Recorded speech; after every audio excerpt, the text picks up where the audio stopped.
Our program will begin in approximately 5 minutes.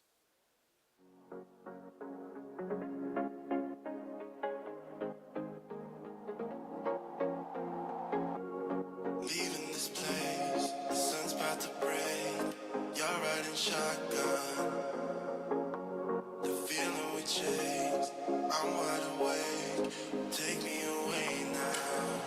'Cause I won't go down the same old path again now. No, I've been running out of air, so let me catch my breath. Feeling now that's making me crazy. If I'm having a good time, don't you blame me. Yeah, this feeling now God's making me crazy, making me crazy. So I'm just gonna drive.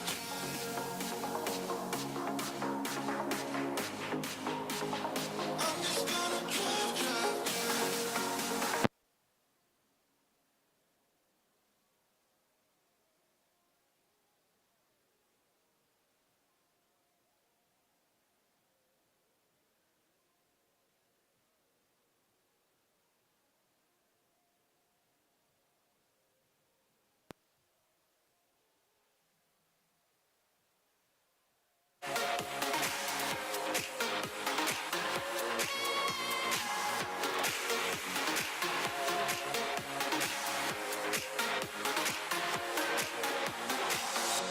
Wherever we go, we're taking control.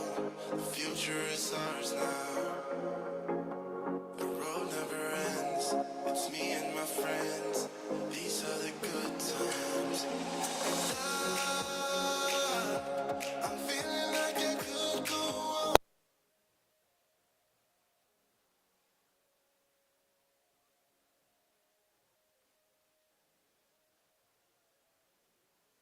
That's making me crazy. If I'm having a good time, don't you blame me. Yeah, this feeling now God's making me crazy, making me crazy.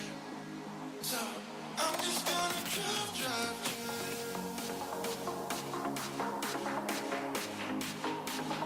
I'm just gonna drive.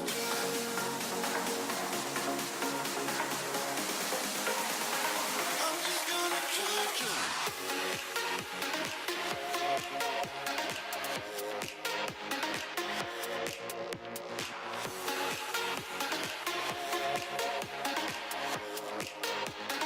I'm just gonna drive.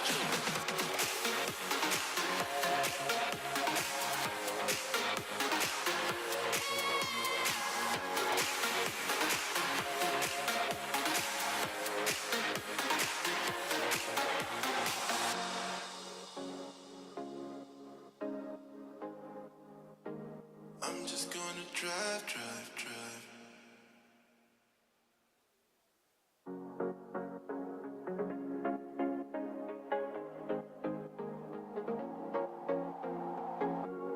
Leaving this place, the sun's about to break. You're riding shotgun. The feeling we chase, I'm wide awake. Take me away now. 'Cause I won't go down the same old path again now. No, I've been running out of air, so let me catch my breath. Feeling now that's making me crazy. If I'm having a good time, don't you blame me. Yeah, this feeling now God's making me crazy, making me crazy. So I'm just gonna drive.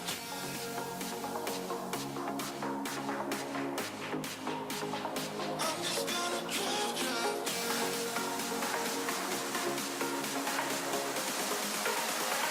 I'm just gonna drive.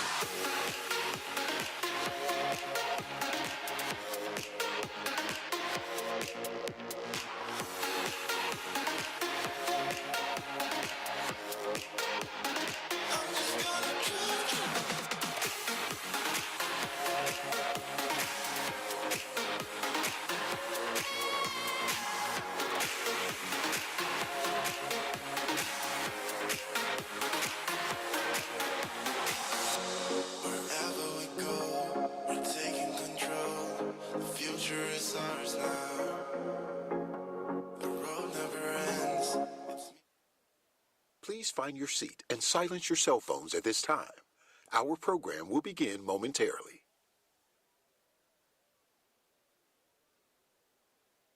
Please welcome Chamber Board Chairman, Mr. Jack Lester.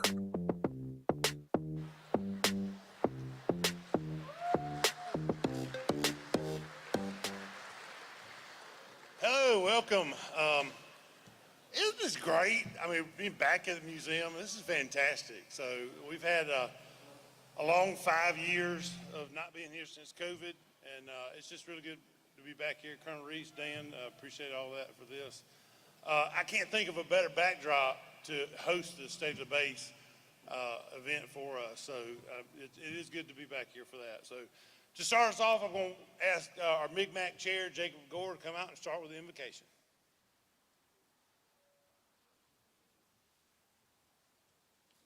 Hey everyone, my name is Jacob Gore, owner of the Gore Agency, Alpha Insurance, and I'm honored to serve as this year's Robbins Regional and Middle Georgia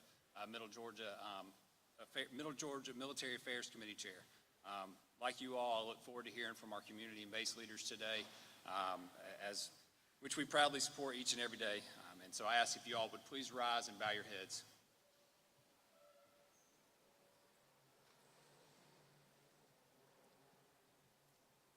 Dear Lord, we just thank you for this day today, Lord, and just thank you for bringing us together here safely, Lord. And just as we get to obtain this information that we get to hear from these leaders today, Lord, on how that information impacts our daily lives each and every day here in Middle Georgia, Lord. And we just thank you so much for that, and continue to bless and honor these leaders that we have up here on the stage today, Lord, and guide them with wisdom, Lord, and that make these decisions, Lord, that will continue to make our area the best that it is, Lord, and continue to make this Air Force Base everything that it is and everything that it means in this community, Lord. We love you a lot. We just thank you so much for that. And Lord, lastly, I thank you so much for the strong relationships that have been built here in this community, Lord, with our community and the base, and we just thank you so much for that. Just help those relationships to continue to get better.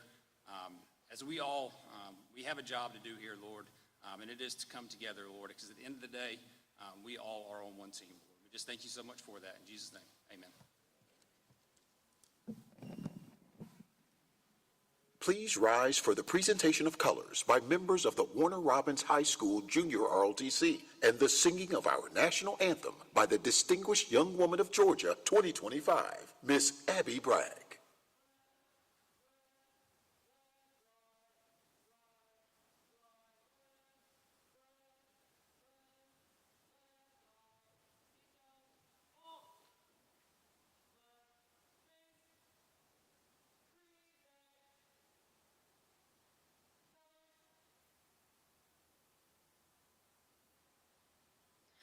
Oh, say, can you see by the dawn's early light what so proudly we hailed at the twilight's last gleaming, whose broad stripes and bright stars through the perilous fight o'er the ramparts we watched were so gallantly streaming.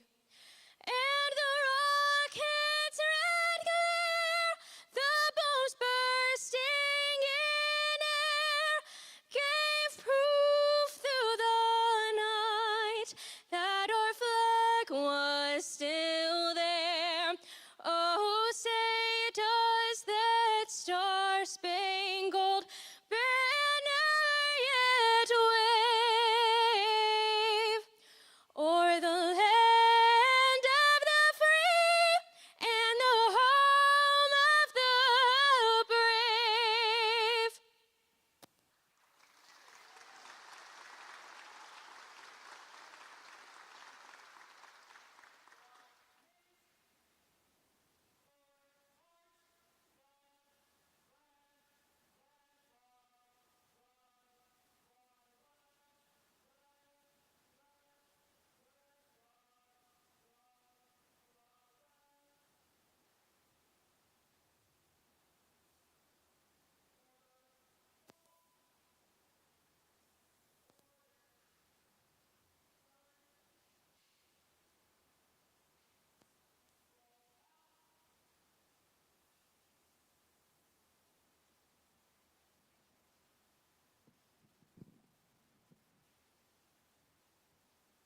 Abby and our color guard another round of applause, please.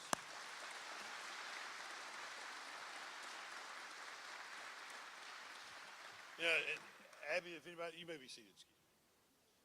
And if Abby or the color guard needs an excuse, I think we need to get the program, get Colonel Reese to sign their program, and that'll be a good enough excuse to miss class today. So, we could not hold this event if it weren't for our sponsors. I'd like to recognize those. They're in your program, but I want to kind of go through those as well. Our gold level sponsors are Credence Management Solution, Mercer University, and Terma. Our silver level is the City of Warner Robins and Middle Georgia State University. You're greeted out here probably by our Southern Hospitality sponsors, Fickling and Company. Our supporting sponsors are Flint Energies and Happy Hour Service Center. Big shout out to Brad and his team at Sonny's for providing a very nice lunch for us today as well. Dan in the museum here for hosting us as well. But now I'd like to bring out Miss Christina O'Brien, followed by Dan with Robbins Financial Credit Union, our presenting sponsor. Ms. Christina.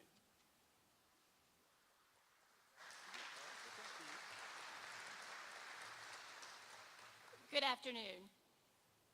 It's an honor to stand before you guys today as a representative of our business community and also as the presenting sponsor for this exciting event. At Robbins Financial Credit Union, our roots run deep with Robbins Air Force Base.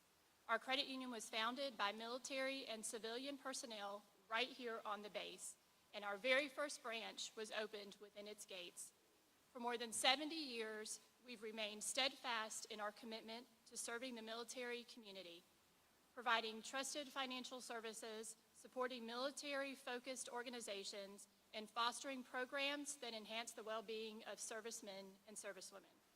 Our philosophy of people helping people guides everything we do, and we know that strong partnerships like the one between Robbins Air Force Base and our community are essential for shared success. On behalf of Robbins Financial Credit Union, we are proud to support this year's State of the Base event and the collaboration it represents. Thank you.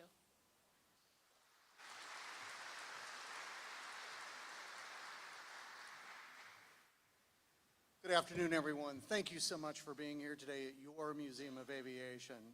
This place is absolutely fabulous, and hopefully after you enjoy your time here today with this event, you take some time and take a look at all the displays that we have. It's fantastic. Just want to make a couple of notes on some events that we have coming up. Of course, March 19th is State of the Base, so I think that's online. Where's the mayor? There she is. So if you haven't got an invitation, take a look online. I think there's an RSVP ability there. We have the Dixie Crow Symposium, 25th, 26th of March. And oh, by the way, y'all notice much brighter in here? The lighting looks a lot better. Thank the Dixie Crows for the $15,000 donation that they provided to add these new lights. Absolutely. Thank you so much. Also, right after that is the Robbins Requirement Symposium, 27 March. These events are going to be fantastic. And then on 29 March, in partnership with the city as well, we're having a Vietnam Veterans Reception. So look forward to having you at those events. Appreciate the opportunity. Appreciate that you all are here today. Thank you so much for April and her team for choosing this location. Thank you.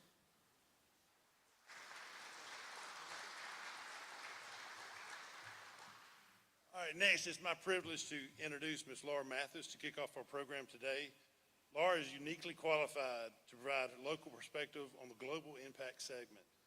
In addition to her position as Executive Director for the Middle Georgia Regional Commission, Laura has served on the Air Force Material Command Civic Leader Program for over a decade.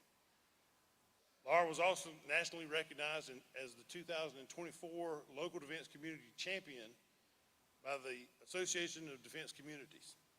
If anybody knows anything about the impact of Robbins Air Force Base in this region, it's going to be Ms. Laura. So please join me in welcoming her to the stage.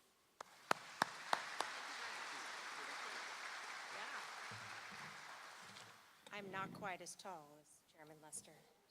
Give me just a moment. So thank you, Chairman Lester and the Robbins Regional Chamber for the opportunity to be here today and provide remarks on behalf of the region for the 2025 State of the Base. I'm excited to share some observations of the past year and some opportunities for the future. The Middle Georgia Regional Commission provides professional services to cities and counties in our 11-county region. We assist local governments in accomplishing their visions for vibrant, thriving communities. We have the privilege to stand next to local elected officials as their projects go from concept to reality, and as they go farther and faster in pursuit of their vision. As a regional organization, one of our roles is to respect the individual contributions of each community, and then to weave together the common threads that connect us. We are here today at this event because of one common thread: Robins Air Force Base. Although the fence line of Robins Air Force Base is wholly located in Houston County, and its impact and presence extend beyond the geographic limits of any one county. Year over year, Robins Air Force Base touches more than half of Georgia's 159 counties through employment and retirees. Beyond employment and contracts, Robins impacts the entire world through its critical work in our national defense. And Robins cannot deliver its mission alone. Last week, at the Air Force Association Warfare Symposium, Chief of Staff of the Air Force, General David Alvin, shared his vision for the state of the Air Force. He made the case for air power in the National Defense Strategy. That should not be a surprise. And in case you missed his keynote address, here are a few key messages. 1, our Air Force continues to kick butt. Our airmen are doing amazing things every day, and they make it look normal. And we must sustain and maintain the ability to go anytime, anywhere, and to do that, we must have one Air Force and more Air Force. Now that's General Alvin's Air Force-wide perspective, and soon you'll hear from the leaders here at Robins about our contribution to national security. And I believe that there will be some common themes. So for the remainder of my time today, I'll highlight a few examples of Team Robins, Robins Ready, Robins Proud, from my non-base perspective. The past 12 months have been a time of change, opportunity, and winning. As I began, I want to acknowledge the role of every airman. Rarely do we talk about the work of Team Robins, such as keeping the lights on, keeping the base secure, making sure parts and supplies have been acquired, and that the bills get paid.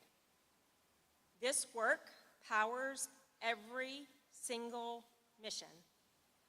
Without the work of these airmen, their colleagues would be challenged to deliver warfighting capabilities on a moment's notice. Team Robins made sure that when something was needed, it was there, anytime, anywhere. Over the past year, Team Robins celebrated 70 years of the flight of the C-130, one of the most versatile and active aircraft in the Air Force's fleet. And as you know, since 1964, Robins has been the central hub of depot maintenance and modernization of the C-130. Through our work, it remains an essential tool in our national defense. General Alvin visited Robins this fall, calling us the melting pot of the Air Force after a review of our missions. This unique opportunity allowed us to highlight our legacy platforms, cutting-edge technologies, and the ethos of Team Robins. It's always helpful when the Chief of Staff sees for himself the amazing warfighting capabilities we have at Robins. Robins then hosted General Duke Richardson and the Air Force Material Command Civic Leader Program. During these civic leader trips, he doesn't plan things for us and then move on. He is there with us every moment of every day, learning alongside us. During our first 2 days, we were immersed in all things Robins, inside the fence.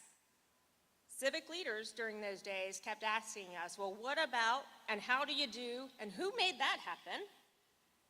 And on the final day, we showed them how did we make that happen. We showcased Project Synergy, Robbins North, Robbins Solar, Blue Sky, Mercer University, the Vector Center, the Museum of Aviation, and First Robotics, sending them home exhausted. At the end of the trip, not only did General Richardson call the visit a home run, but civic leaders from across our nation remarked about the successes of Team Robbins. They saw our relentless pursuit of excellence, our integration between base and community, and our innovation. In December, senior leaders from the Air Combat Command visited Robbins. They saw Team Robbins in action and observed that the level of collaboration between the units at Robbins was extremely high. And with the goal of operational readiness, relationships and collaboration mean that we can respond faster and stronger. Robbins ready. Team Robbins started calendar year 2025 with a huge win. The C5 program depot maintenance from the 559th Aircraft Maintenance Squadron won the coveted Mason Award for Depot Maintenance Excellence in the entire Department of Defense.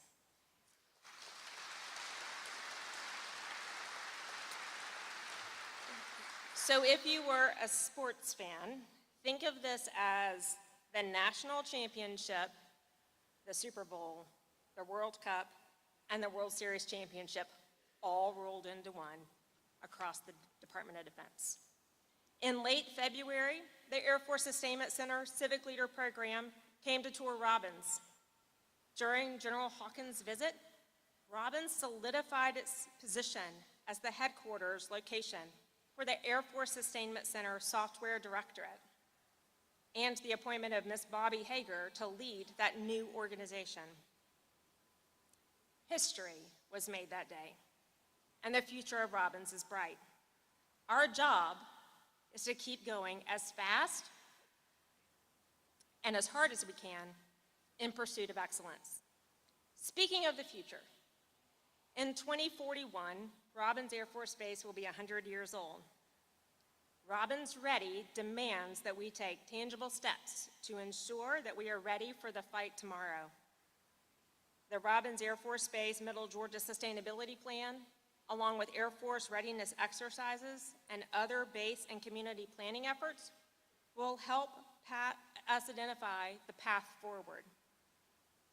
A Robbins 2041 approach provides us with the opportunity to align our resources, energy, and efforts to continue being a center of excellence, a place where innovation happens and airmen succeed every day.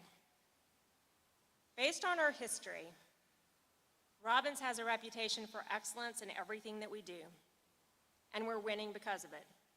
So just to recap, that Mason Award, the 4 new missions in command and control, communications, and advanced battle management, and most recently, the first software directorate in the Sustainment Center. Recently, Dan Rhodes, from the president of the Air Force's second largest museum, was recognized by the Association of Defense Communities as a 2024-2025 Defense Community Champion. It's not a surprise that his relentless pursuit of excellence has been recognized by others. It's who we are. It's who we've always been. Robbins also has a new seat at the Air Force table. Through the efforts of many, I've started a term as a member of the Department of the Air and Space Force Civic Leader Program. Recognizing the moments that we're in and those who have come before me in this role, I am humbled for the opportunity to serve, listen, and learn. As we stand at this pivotal time, as the host community and region, our mission is as important today as it was that day in June 1941 when Wellston was selected to be the home of the 2nd Air Corps Depot. Our Air Force, the ones who are kicking butt, needs us to be ready, supportive, and innovative in ways that we enable Robins to accomplish its mission. So, when we hear Team Robins, we must answer Robins ready, Robins proud. I know that I'll answer that way, and I'm confident that I will not be the only voice in the wilderness. It's who we are, and it's who we've always been. Thank you.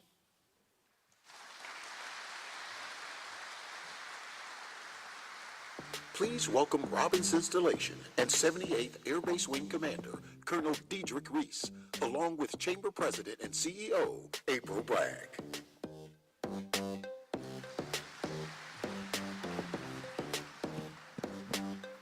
How's everybody doing? Are y'all excited to be back at the museum? That deserves a round of applause. In fact, I think Dan was so excited about us being back that he also thought we were coming back next week, but that's Mayor Patrick for the State of the City next week, and we hope you guys can come back out and enjoy this incredible venue. The lighting upgrade, thank you, Dan. I can actually read the questions this year, so that's very exciting, but welcome, and thank you all so much. As Dan said, or as Jack said, I can't think of a better backdrop for this event, and we are excited as our community comes together annually to hear from our mission partners and base leadership about the state of the base. So Colonel Reese, thank you for welcoming us here and for sharing with us and sitting in our little conversation nook. I have to give a quick shout out to Ronnie Babbitt and West Plumbing for picking up the furniture from my office and bringing it here for us so we could have somewhere to sit with you guys today. But Colonel Reese, I know everybody is anxious. When you say the word state of the base, people want to hear directly from you. What is the state of the base? How are things at Robins? And how can we as a community support you? So let's just jump right in and set the stage for us today. Yeah, so to answer your question, the base is thriving. We are Robins proud, and especially with civic leaders like Laura Mathis behind us and the things that she said, I mean, we have no choice but to be proud to be able to serve our civic leaders like her. So Laura, thank you for that amazing intro and the background information. Yeah, so thank you. Thank you for bringing this back to the museum. This is amazing. The Air Force's second largest museum, but we are the best. Amen. I've No seen them all. mistake about it. Dan Rhodes, you do an amazing job. Thank you for the lighting. This is an amazing venue and backdrop, and it just feels like military. Like it's time to talk about base business, and that's what we're here to do. You know, we talked about, Laura mentioned a few things, just how bright the future is and, you know, the challenges that we're facing, and we'll continue to those, but we will be successful in the end because we are Robins proud. So let me get into a few things that we're going to go through today. So my teammates, our mission partners are here. They're going to join us on stage, and they're going to talk about their individual missions, successes, and the future of the base and some of the challenges we might face. But in the end, just like I said, it's all success at the end. And at the very end, I'll give the 2024 economic impact for the base. So that's what's to come. Let me add something else real quick, April, if I will. And I'm going to address the elephant in the room. Right? I think we all have questions about the impacts on our federal force at the time, including our civilians on base, our Air National Guard members, our reservists. They're all impacted by what's going on with our government. But I'll tell you, our leaders, they're focused on ensuring we manage personnel and resources efficiently while we execute this mission, and specifically our mission here at Robins. We'll continue to execute that through this. Some decisions are still pending, but what I'll tell you about Robins Air Force Base is Robins Air Force Base will comply with all of our presidential executive orders. And anything beyond that is pure speculation. So we'll continue to lead our way through this. We'll continue to lead with grace. We'll continue to lead with compassion. We'll continue to lead with empathy. But one thing we all know, and Laura alluded to this, that change is inevitable. We've been through this before. We've been through change here at Robbins. We've been through change with the community, but we've done it together. And on the backside, we've been successful and we've been stronger. Because this community and this base together, the resilience is unmatched. And that's what's going to carry us through. And if you don't understand why Robbins is built different, why we are who we are, it's our culture. It's in our DNA. We can't help but to go through the challenges and come out on the other end successful. And that's what we will do this time. We will adapt, we will lead, we will execute this mission with excellence. And that's why we are Robbins proud, ladies and gentlemen. I love it. That deserves a round of applause. And Colonel Reese, you touched on the culture, and I think that's something that is so evident to 400 plus of you in the room, and many of you who have been stationed elsewhere and who are now here. One thing that we know is the missions at Robbins are essential to the Air Force and the future of our warfighter, but also we know that this community, unlike I dare say any other, supports the men and women who make those missions possible. And we're here to support Robbins whatever way we can, and this is just a great opportunity for us to hear directly from those mission partners about those priorities. Yeah, absolutely, April. So in a moment, I'm going to invite my teammates up, our primary mission partners on the installation. Our leaders will join me here on stage. But what we're going to talk about are those future missions and how we're going to get there, the successes that we've achieved at this point, and also what we're looking at for the future. And like I said, at the end, I'll give the economic impact for the entire installation on the economy. Saving it for dessert. That's it. I like it. Okay, so at this time, I'd like my teammates to join us on stage. Ladies and gentlemen, joining me is the Warner Robins Air Logistics Complex Commander, Brigadier General Eberlin, the Deputy Commander for Headquarters Air Force Reserve Command, Major General Les Bradfield, the Commander of the 461st Air Control Wing, Colonel Adam Shelton, and the Commander of the 116th Air Control Wing, Colonel Chris Dunlap. Ladies and gentlemen, please give them a round of applause. Join us in welcoming them. Yeah, Chris, you can sit by me. Either way. I'll take either one of y'all. Yes. Thanks for joining us. General Eberlin, we're going to start with you, if that's all right, and talk about the Air Logistics Complex. So the Warner Robins ALC is vital to advancing DoD priorities, which we all know, primarily readiness and warfighting. Can you give us an update on the ALC production efforts? I know this is something you like to talk about. Yeah. I'm a little too comfortable on this sofa, by the way. You got water over there, I hope too, I don't go to if you need sleep. it. Yeah. Kidding. So fiscal year 24 was an incredible year for the Warner Robins Air Logistics Complex. We executed 4.1 million production hours, produced 132 aircraft, and 75,000 parts for aircraft across our nation's air forces, and for shells, so the parts there when we need it. And so within the complex, we have an aircraft production group, and our requirement is around, we have to overhaul around 130 aircraft a year. And so we did 132 last year overall. And then we have our electronics maintenance group and our commodities maintenance group, and they overhaul pieces and parts, like flight controls, line replaceable units that go on an aircraft and help an aircraft to function. And we have enterprise partners that work with us throughout all this. And so the supply chain management wing, our engineering teammates, our systems program offices, they're all here with us. And so everything we do is an enterprise-wide effort. There's not enough superlatives to describe. Laura talked about the year we had. with the Mason Award in our C5 production squadron. Back in fiscal year 22 in the summer, it was taking us 932 days to overhaul a C5. The warfighter requirement is 391.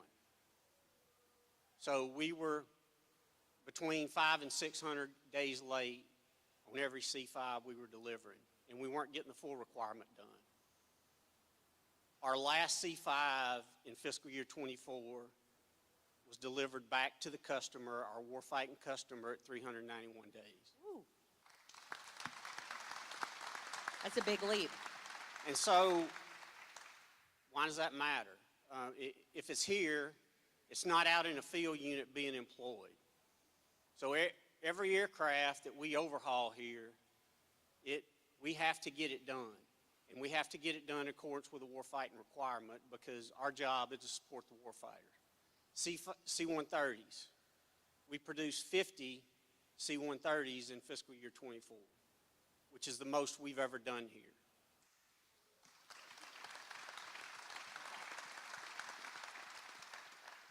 Three more than what the customer requirement was. In fiscal year 22, it was taking us 350 to 400 days to deliver a C-5 against a warfighting requirement of 181 or 185, depending on whether you're talking H or J models. And we're delivering them all ahead of schedule now. And it's because of an incredible team of men and women. And when we use the word airman, you hear airman, a lot of people just like to associate it with, wearing the uniform. And we have, most of my workforce in the complex is civilian airmen. Men and women who serve their country just like I do. They just do it in a depot. And they're incredible Americans. And they're talented leaders and outstanding engineers. And they're the ones that make this happen. And it's those men and women that allowed this turnaround. And then also, the complex was recognized, in addition to our C5 squadron with the Mason Award, our complex was recognized as a recipient of the Air and Space Force Organizational Excellence Award, which is, there's a handful of units out that get recognized, out across the Air Force that get recognized with the Air Force Outstanding Unit Award or the Organizational Excellence Award. And our complex was fortunate enough to earn that recognition. And then most recently, our complex was named the 2024 recipient of the Air Force Material Command Maintenance Effectiveness Award for the best depot in Air Force Material Command. All right. That's awesome. We only have 3 depots in the Air Force, and they all reside in Air Force Material Command, so I'm just going to go out on a limb here. My boss said it. Warner Robins is the #1 depot in the United States Air Force. Woo. You're here. But we are laser focused on warfighting readiness. We are, in terms of aircraft production, in terms of where we are right now versus where we're supposed to be, we're 1 aircraft ahead of this point in the fiscal year, in fiscal year 25, and we're driving to produce even better results next year, this year, fiscal year 25. So I am very, very optimistic of the future of this complex and our ability to provide readiness for our warfighters. There's your headline right there. Thank you for that update. That's amazing. The future is bright, and we are so excited to hear those updates from you. And it's been exciting to hear along the way those incremental benchmarks and how you've been able to streamline and focus your workforce here. And one of the things we talk about a lot is partnerships and collaboration and community support. General Eberlin, can you share how those actually enable mission success for the ALC? So I'm old, okay? I've been in the Air Force between 34 and 35 years. I've moved permanent change of station probably 17 13 times, which every one of those moves represents a move to a new base where you take your family and a new community. And so probably 17 different communities across those moves. Every community I've ever been around is extremely supportive of the United States Air Force and our mission.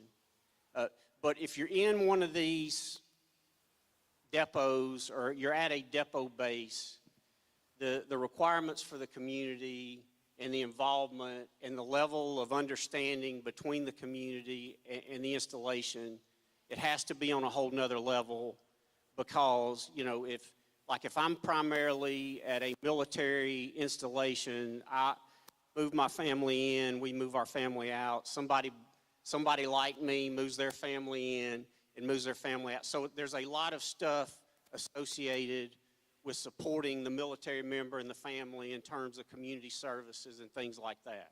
There's less involvement in terms of what the future workload looks like and what the pipeline outside of the base looks like in terms of supporting workload, which there's that big challenge in the complex to where our requirements in terms year to year, in terms of what we have to provide the warfighter, they're constantly evolving and constantly changing. And most of my workforce within the complex, these are men and women who were born in Georgia, grew up here in Georgia, in a lot of cases educated in institutions of higher learning in Georgia, and then decided to come to work at the base and, you know, raise a family right where they grew up. And so you have to understand like what the future workload looks like and be able to plan for that, and as well as understand what it's going to take to accomplish that workload, like with new technology, like robotics and all those kinds of things. And that's the one thing that I will say with the community we have here, it's probably the best I've ever seen at staying connected to the complex and to the base in terms of what's going on now, what's happening in the future, and then what do we need to do to build towards it. And so, and I will just, Laura talked about Blue Sky, and we showed it to General Richardson. It's a software lab up in Macon. There's Project Synergy right across the highway here, which is a software lab right here. It's not inside the fence line of Robbins. However, it's an innovative solution that the community and the base work together to establish. I have a production operation out at the Macon Airport. Central Georgia Tech teaches mechanics on one side of the hangar, like skills, and some of them potentially will come to work in our complex. And we love getting young men and women from Central Georgia Tech because there's a partnership out there where they can look over the fence and see us performing F-15 workload and C-130 workload, and they get the opportunity to kind of see how things work in the complex. And so when you take all that and add it together, I mean, you have, this community is incredible, and I'll just say that the 4-star doesn't bring his civic leader program here, and the 3-star doesn't bring his civic leader program here for people to see. They have a choice of where they bring their civic leaders. And both of them, my boss and my boss's boss, both brought their civic leaders in the past year to Robbins Air Force Base. And it's because of, you know, things, the community and the way things are done. Things are getting done right. And there's plenty of benchmarking. I heard it over and over with General Hawkins and General Richardson, you know, to the other community leaders. There are plenty of benchmark opportunities here. And so I just can't thank the community enough for the support and the partnership that I've experienced in my time here. And I have no doubts that this place is going to continue to be successful and at the forefront of everything long after I'm gone. So thank you very much. Love it.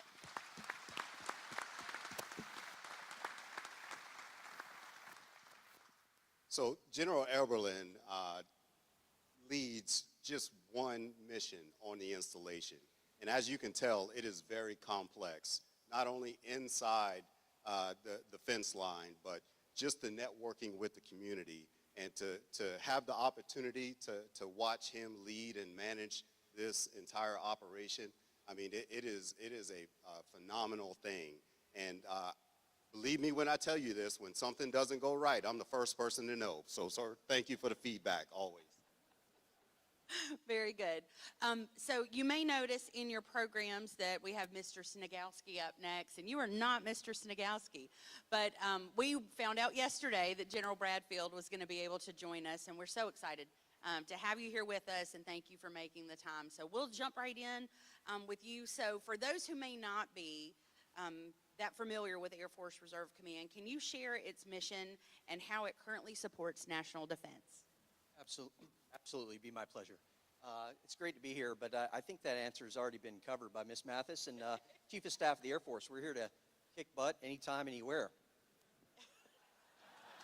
Like this, sir.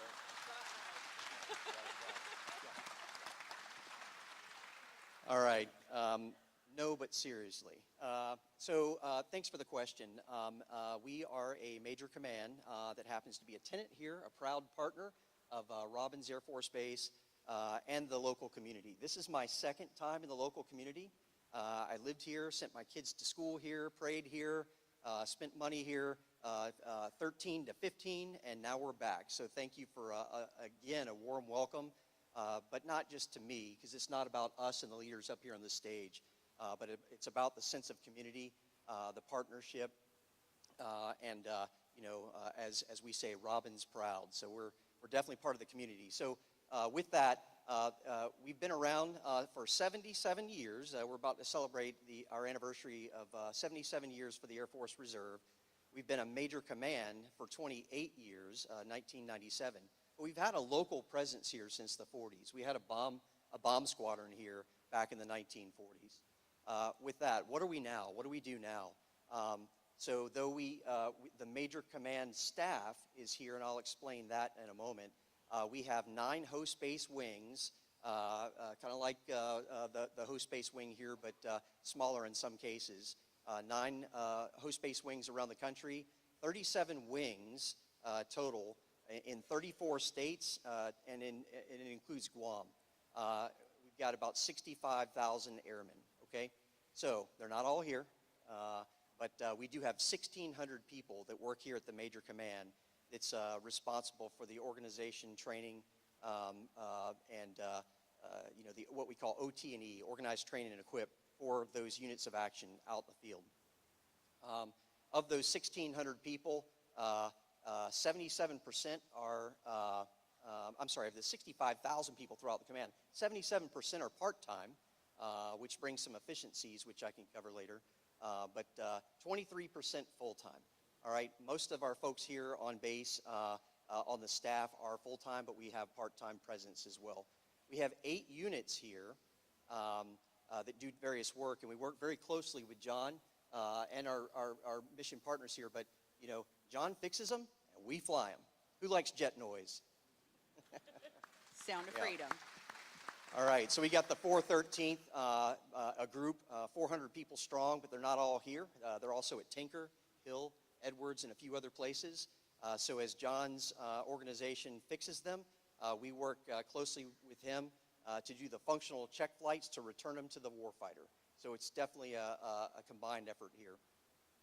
But why Air Force Reserve Command? We're not just the backup, okay? I said that we're largely a part-time force, but that brings some efficiencies, but it also brings decades, in many cases, decades of experience. And some of you here in this room were actually part of the reserve component, whether it be the Guard or the Air Force Reserve Command in the past, and we thank you for that. So with that part-time force, it brings a lot of experience and continuity as the Air Force, as we have talked about. Active duty Air Force does move around a lot. Traditionally, reservists don't move around as much, although, much like John, I've moved a lot too. And the other part of that is the Air Force Reserve budget is 4% of the budget, 4%, but we do 14% of the warfighting capacity. So we're there when ready. Strategic depth and surge capacity. And a couple of recent examples are the California fires this past year. We had folks on the hook to actually go out there and fight fires with C-130s that are fixed and repaired here locally. Same with hurricane hunters. Those are C-130s too. We're the sole component that does that for the nation, not just the Air Force, but for the nation. So every hurricane season, we're doing that mission. But we also have the fighters, the bombers, the SOF, the rescue. It goes on and a whole lot of world-class maintenance. So we're proud to be part of the community.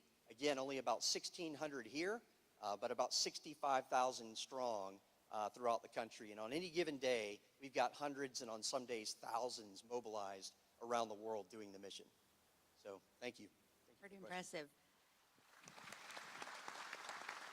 So General Bradfield, how does the presence of AFRC's headquarters being here at Robbins impact our local economy, workforce, and our overall community here in Middle Georgia?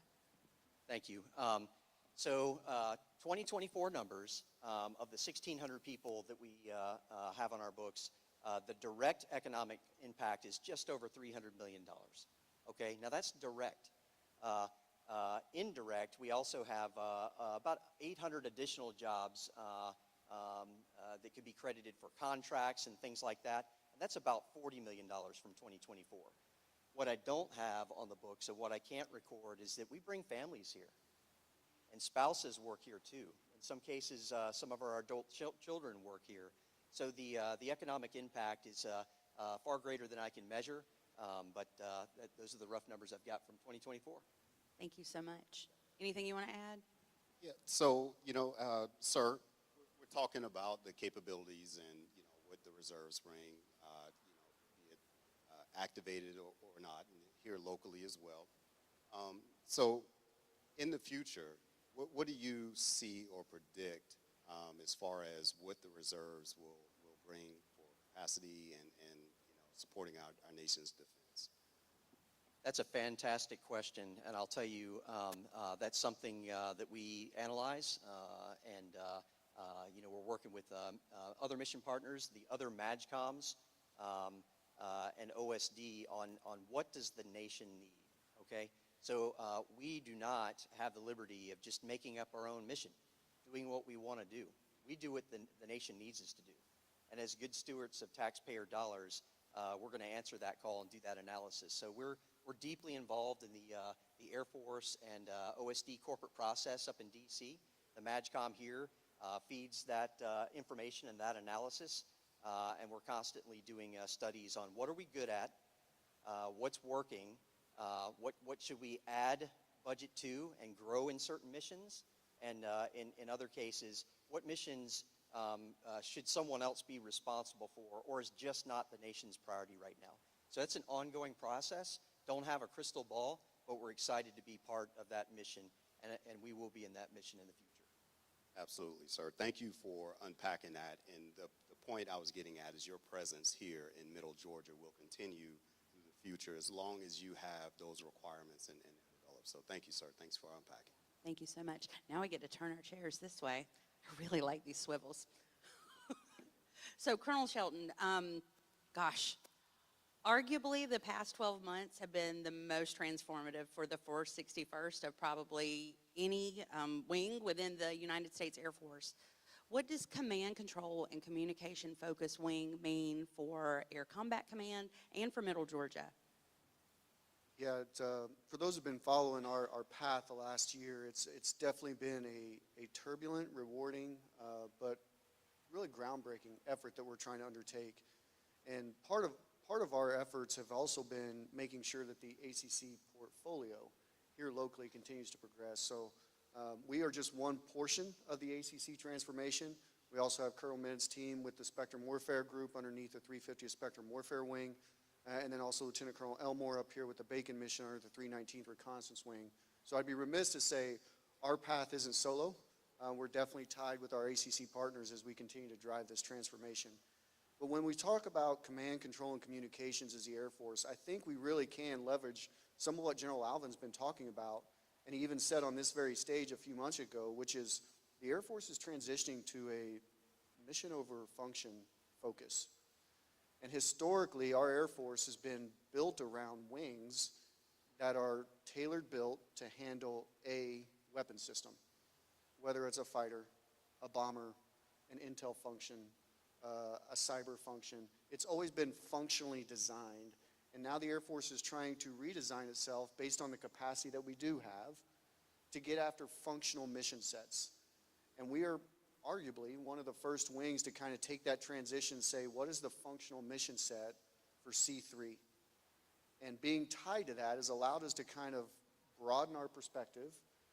And since that time over the last 12 months, we've divested our maintenance group, a maintenance squadron, our operational support squadron, but we've brought on the 5th Combat Comm Squadron and then just stood up our newest squadron out in California to help with our over-the-horizon communication function as well.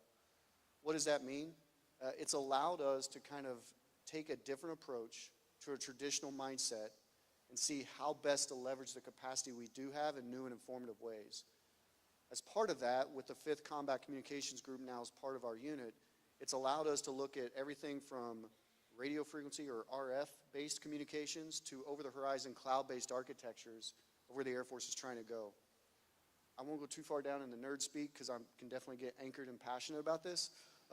But part of what we're looking at and part of what we're trying to do has recently been recognized, and since we're throwing out accolades as General Eberlin did already, our unit was recognized by ACC as a Meritorious Unit Award over this last year, just things that we're trying to get after.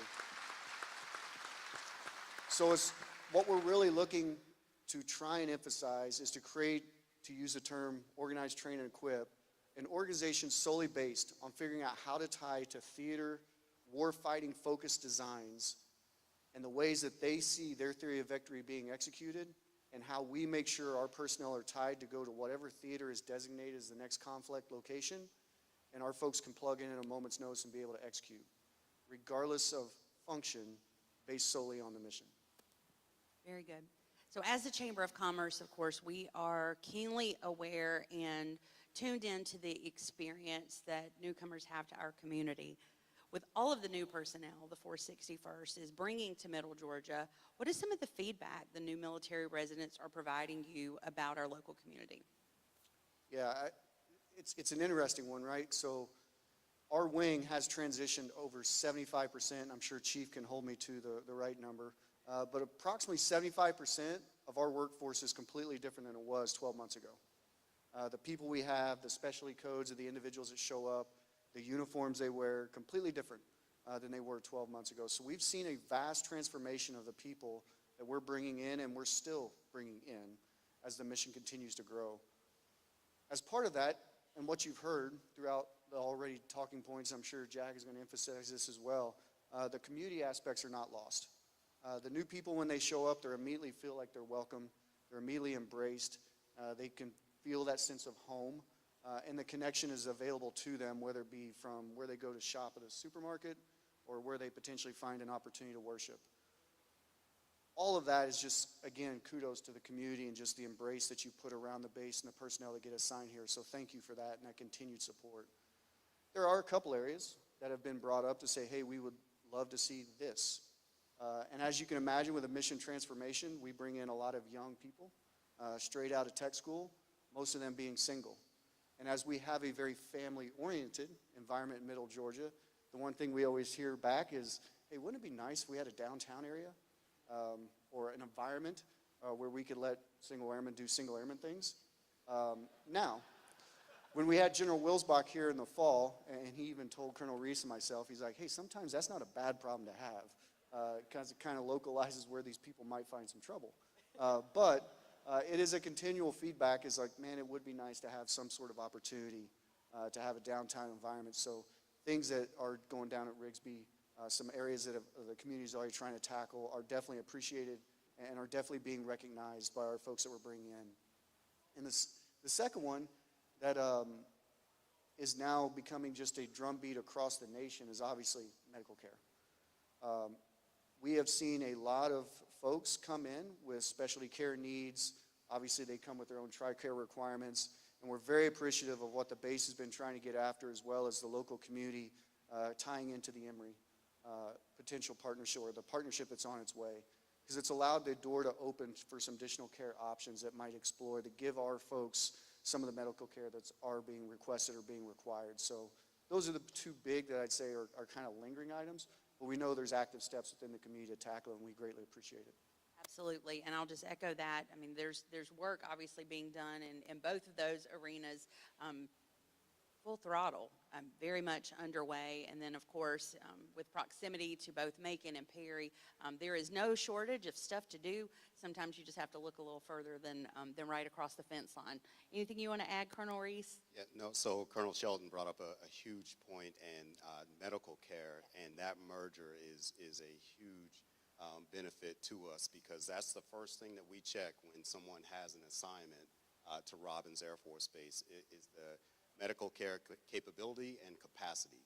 And that merger is going to bring more both of those. So now we have more opportunities to recruit our uniformed airmen to Robins Air Force Base. So thank you all for that. That is huge. Thank you. It's a good thing. Colonel Dunlap, my friend. So we all remember it was announced, I think, at this event. I know we talked a lot about it in 2018, that the JSTARS mission would be going away and the 116th Air Control Wing would be getting new missions. Now that the JSTARS aircrafts are officially gone, what can you share with us about the status of new missions here at Robins for the Georgia Air National Guard? No, absolutely. Before I jump into that, I do want to say thank you for inviting us to the stage. And, you know, as far as the community goes and hearing all this great stuff, it's pretty simple from the Air National Guard perspective. We moved down here in 1996 with the B-1 bombers, and we've been here for 29 years, and next year will be our 30-year anniversary. Yay. That's awesome. So as far as giving kudos to everybody out in the audience, I'm just here to tell you, if we didn't like it here, we would leave. So thank you, just like the other senior leaders, I want to say thank you for all the support that you've given to the Guard. And as you all well know, most of our Guardsmen also live, work, and pray in the community as well. So that's a good thing. So let's talk about missions. Yeah. Okay. As you can see, I'm not wearing any more JSTARS bling. I've taken it off. We had 2.5 decades of awesomeness, but we are laser focused on the next missions. And I'm going to talk specifically about what ties to the National Guard, but I would like to say right up front that it's not just the National Guard and RPA integration or battle management control. It's also spectrum warfare. It's the Bacon mission, because they're all connected. This fight. Test, there we go.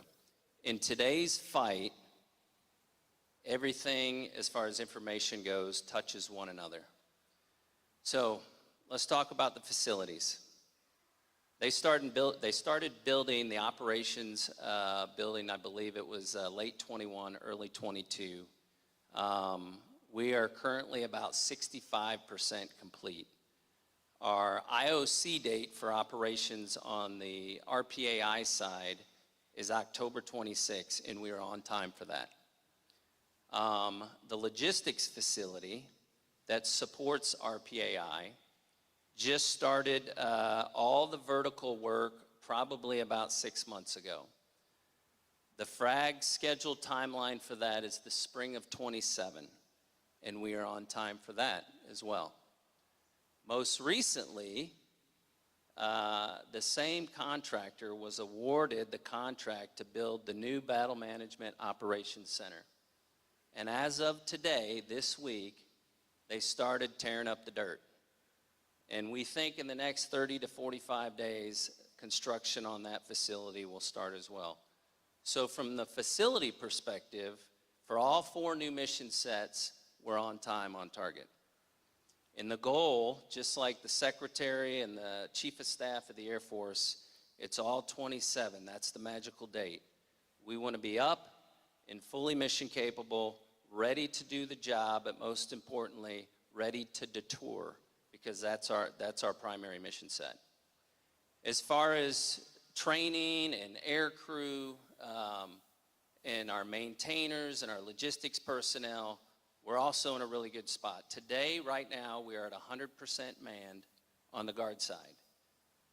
But we know throughout this entire process that we will attrit people. So I'm here to tell you right now, we're still recruiting. And we will never stop recruiting. And that's full-timers, part-timers, or we call drill status guardsmen. And then we also have civilian employees. We have Title V folks and we have state employees. We need all statuses of people to support the mission set. So we're always hiring folks. But we're at 100% today.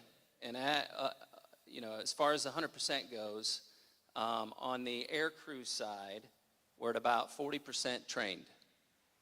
On the aircraft maintenance side, we're at about 15% trained. And all the programmatics, the training requirements, it's all in place, and we're moving along, and right now, we don't foresee any hiccups. So that is a good thing. We're trying to synergize the training of all the military members and our civilian employees with the facilities when they come up online. So I can tell you, from, I think, my perspective, Digger's perspective, Spectrum Warfare leadership, and the Bacon leadership, we are on pace to meet the Secretary's timeline. So that is a great thing for us. That's a great thing for this nation. That's a great thing for y'all. Thank you. Yeah, very good. So the 116th is unique for Robbins in that it is a Georgia Air National Guard organization. And of course, we're going to hear the economic impact for the base in just a moment, and we know how significant that is. But can you help us understand, and you've already touched on the uniqueness of the 116th, but also hit on the economic impact the 116th has for Middle Georgia? Yeah, sure, absolutely. So I think I mentioned this last year, but the Air National Guard, we're about 1,500 strong, and we have all statuses of military members, Title V, and civilian employees as well. But our economic impact, if you do the math, Colonel Reese, he's in the billions of dollars. The 116th, the Georgia Air National Guard, we're at about $190 million that affects the local economy. I have a payroll of $100 million. So we're not a small organization. The preponderance of our organization lives in the local or surrounding counties and communities, and we are embedded with y'all. So I thought it would be good that everybody kind of understood the numbers there and how significant they are to y'all and to our community. Another thing of note, especially right now in this time of transformation, we do get wrapped around the axle. It's very important we think about the mission, the function, what new missions and weapon systems are going to be coming, what kind of cuts could be coming. But I said this last year, and I'll say it again, there's $300 million worth of basically classified infrastructure that's being built. And with all that change going on, I'm here to tell you that the missions are going to stay here, not just because we're experienced and good at what we do, but the infrastructure is already here and it's already funded. So that is a very big deal.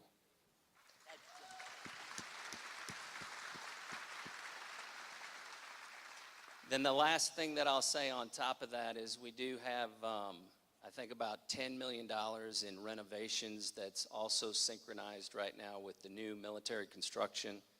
And for those of us up here, sometime that FSRM money doesn't flow, and they're fighting for that kind of renovation money across the enterprise, and we do have it coming here. So that's another good indicator that we're in a really good spot.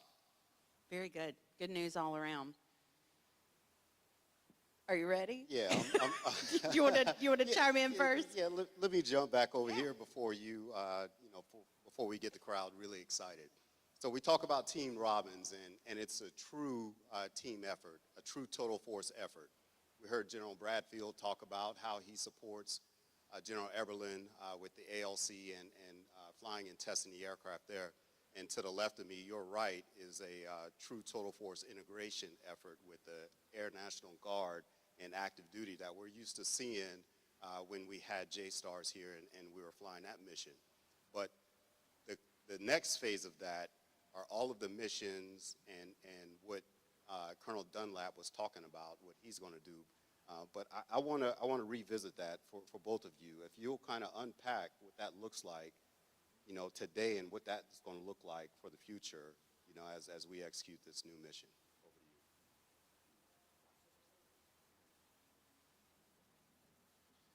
Well, for us, it's pretty unique in the fact that our mission set is going to be both garrison and deployed.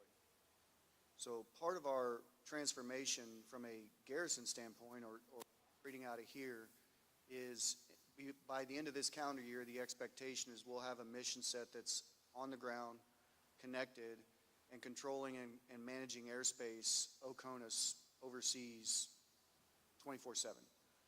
And that base mission is a true combat mission. It's not a training mission. You will have individuals that rotate in and out of here to potentially support that mission, as well as individuals that are living in your communities that are coming in at 2 in the morning on a Saturday to go to work to control airspace in an overseas location. That becomes reality by the end of this next calendar year, by the end of this calendar year. The other side of that is we're also developing and continuing to improve the roles and responsibility of expeditionary communications. And this is where it gets uniquely tied with, for example, the Bacon mission and how they're doing their mission set and how they're looking to try and transform what they're actually focused on from being a primary absent or central command focused asset to being more of a global integrator across the skies of where they may get tasked to in the future. But our expeditionary ground mission set is really tied to both the command and control business, but also the responsibility to make sure that combat wings, when they deploy, are able to communicate up, by, with, and through the various command elements within theater commands. So being able to tie airfield operations and how we stand up and manage and establish a new base, having the communication there to be able to pass direction and warfighter intent, all the way up and through the 3- and 4-star level of a theater command is what we're really focused on. And being able to do that both here and deployed locations.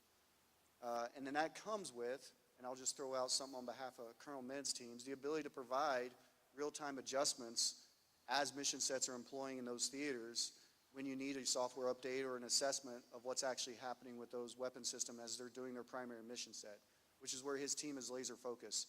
So you can quickly see how these ACC puzzle pieces start to connect and feed each other, and how we're trying to get after what that new mission looks like, because it is absolutely mission over just an individual function.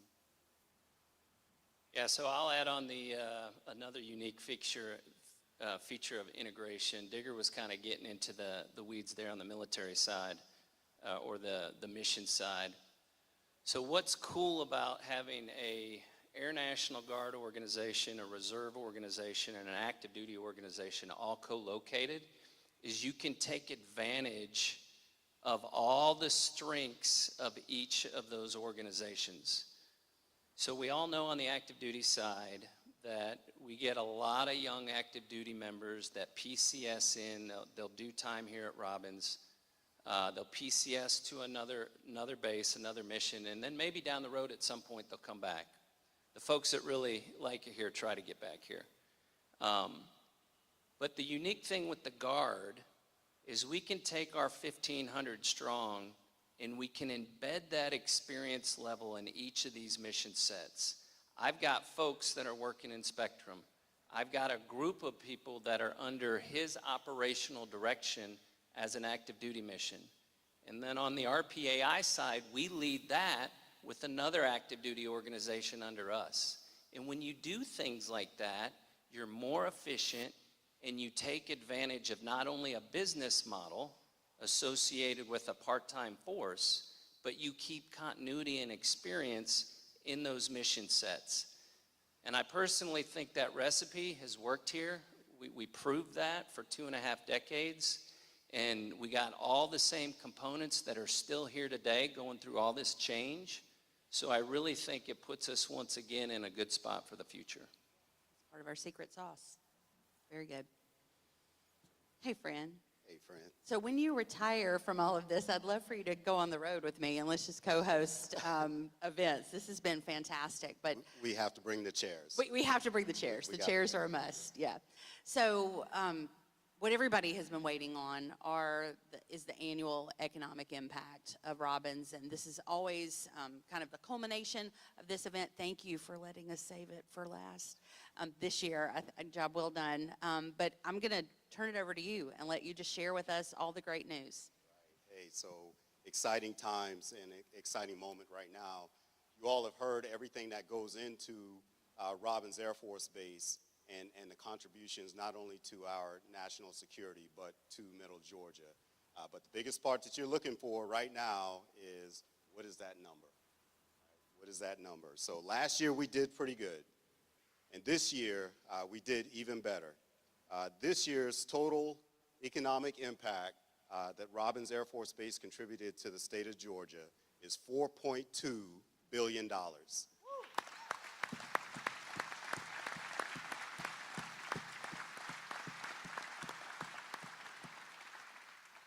So I'm going to break that down real quick into areas and you know, some of the spaces that you sit in and how you contribute to that number. The first two is primarily on the base. The first part of that is our employment.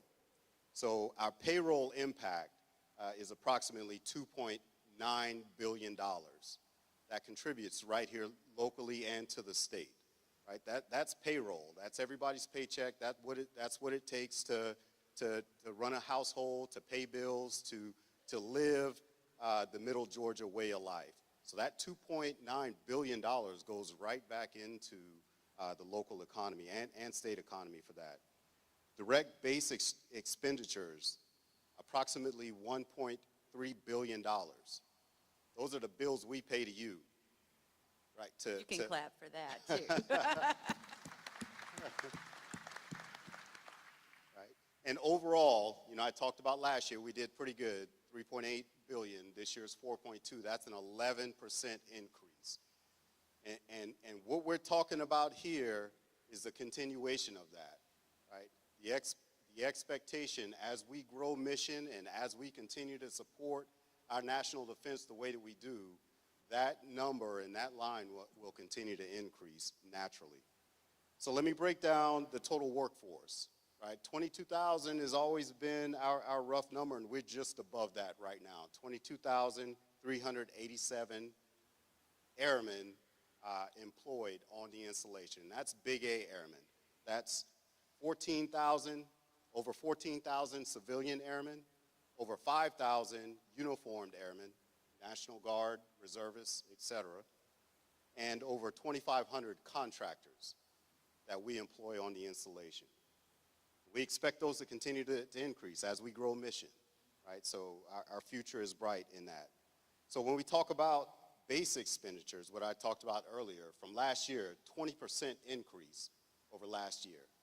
That's huge. That's how you support us day in and day out. We can't do our missions without you and the services and the goods that you provide. So over 20% increase from last year. Another part of that is education. You heard General Eberlin talk about the universities and the education systems and how they feed directly into the air logistics complex. So this is us paying back into the economy and into our education systems with military tuition assistance. So that number is $1.8 million that our airmen, spouses, pay in education and tuition back to your institutions. Civilian tuition assistance as well. That's our civilians. They also earn civilian TA, so that goes to the education system. And then also the federal aid impact. Just our presence here brings that federal aid to the economy. That was over $2 million last year, for our children that attend the local schools and the federal aid that the schools earn for that. And I can continue. The contracts that are awarded. We can't do all of what we do without your support, without your services.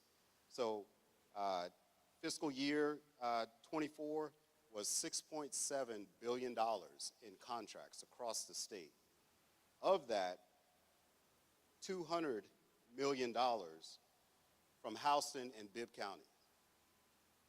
So right here locally, $200 million goes right back into the economy to help us do the jobs that we need to do. But overall, tremendous past year for what Robins Air Force Base contributes to the local economy, our livelihood, our way of life here in Middle Georgia, and you know, is dependent upon what we do here on the installation. As you can see, our future is secure and our future is bright.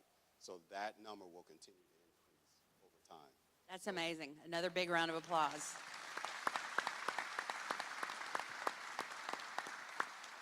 So finally, Colonel Reese, I've heard you talk about Robins 2041. Can you explain your vision and intent behind this ambitious initiative? Yeah, so I think Laura did it better than I can. She nailed it. So just like she said, on September 1st, 1941, the then War Department, sir, were you in there? No, I'm sorry. You said you did. The then War Department ordered to open Robins Air Force Base. Even so much, we talk about community involvement. The then city of Welton renamed the city of Warner Robins after General Warner Robins, as Laura mentioned earlier. So that is what you can trace back just how much the community is committed, how much you are committed to the success of Robins. And that's the past. We have to understand the past in order to understand where 2041 came from, right? 100 years. In 2041 will be the 100th year anniversary of Robins Air Force Base. Right? The airmen that will show up at the gate in 2041 were born years ago. So we have to do the things that we're saying here as leaders to prepare the installation to finish this 100 years. But we also want to continue it for another 100 at least. So the things that we're doing now, starting with our culture, Robins Proud really means that we are proud of what we do. We're proud of our heritage. We're proud of what we have done as a community, as Team Robins, to support our nation's defense. So understanding our culture and our heritage, our airmanship, you know, who we are as airmen, having pride in that. And each day, striving for excellence. These new missions that we're talking about require excellence. They require precision. They require expertise. They require precise training. The education system, the local community, everything that you do that contributes to that excellence matters, because we have to get there. We have to prepare ourselves, this community, for what's to come for another 100 years. So that's the vision of Robins 2041, right? Understanding where we've been, what we're doing today, what we've contributed to. Robins Air Force Base has contributed to every major conflict since World War II. That's generational contributions to the installation. It's generational here. So understanding where we are today, and then understanding what we have to do to prepare ourselves for the future. That's the vision of Robins 2041. Putting that focus and that emphasis on all the missions, all the leadership that you see here on the stage, tying that to the community and making sure we're laser focused on what we have to do 100 years for 2041 and beyond. So that's the vision, Robins 2041. Thank you all for your support. Thank you for understanding and just having that buy-in. That community support is huge in Robins 2041. Thank you. Thank you, Colonel Reese. Please join me in thanking our mission partners for being with us today. I'm going to let them slip out and we'll close things out here. Have you guys enjoyed our return to the Museum of Aviation? Here with your 400 closest friends. Thank you, guys. So as we part, I want to make sure to once again thank the museum for so graciously hosting us and welcoming us back. I want to give a shout out to Brad and the team from Sonny's for feeding us all. And then, of course, to Robbins Financial Credit Union, our presenting sponsor, and of all of our sponsors who are listed in your program today. As you exit, you may have noticed the two big displays on either side. They are not just for photo taking, which you're absolutely welcome to do, but we have a parting gift. Thanks to Coca-Cola, the Georgia Peanut Commission, and the good folks at Moon Pies.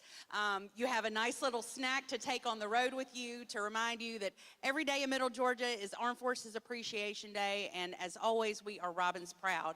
As you exit and grab your bag, if you will, please take your name tag and put them in the baskets. The ladies on either side will be happy to take those for you, and we look forward to seeing you next time. Thank you for joining us today. Please leave your name tags as you exit, and don't forget to pick up a parting gift bag on your way out so you can enjoy a bottled Coke, Georgia Peanuts, and a Moon Pie to go.